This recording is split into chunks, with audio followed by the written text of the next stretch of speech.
கடக ராசி அன்பர்களே, இந்த மாத பலன்படி ஆன்மீக பயணம் மேற்கொள்ள வேண்டிவரும். பொருளாதார நிலையில் ஏற்றம் ஏற்படும். எல்லா வகையிலும் சாதகமான பலன்கள் கிடைக்கும். குலதெய்வ வழிபாடு நன்மை தரும். மனதில் நிலவி வந்த கவலைகள் நீங்கும். உற்றார் உறவினர்களிடம் ஏற்பட்ட மனக்கசப்புகள் குறையும். வெளிவட்டாரத்தில் புது அனுபவம் கிடைக்கும். பிரியமானவர்களால் நிறைய நன்மைகள் உண்டு. தொல்லை தந்தவர்கள் கூட தானாக விலகுவர். மறைமுக எதிர்ப்புகள் நீங்கும். குடும்பத்தில் வீண் விரயங்களும் மருத்துவ செலவினங்களும் உண்டு. உடல் ஆரோக்கியம் சீராக இருக்கும். திட்டமிடாத செலவுகள் நிறையவே வரும். சம்பந்தமில்லாத விஷயங்களில் அதிகம் தலையிடாமல் இருப்பது நல்லது.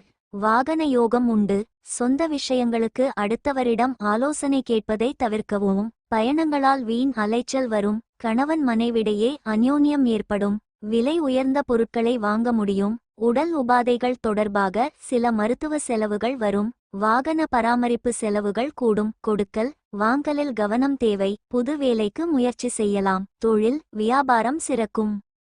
சந்திராஷ்டமம் ஆகிய தேதிகளில் கவனமாக இருக்கவும். புதிய முயற்சிகள் துவங்கவோ செய்யவோ வேண்டாம்.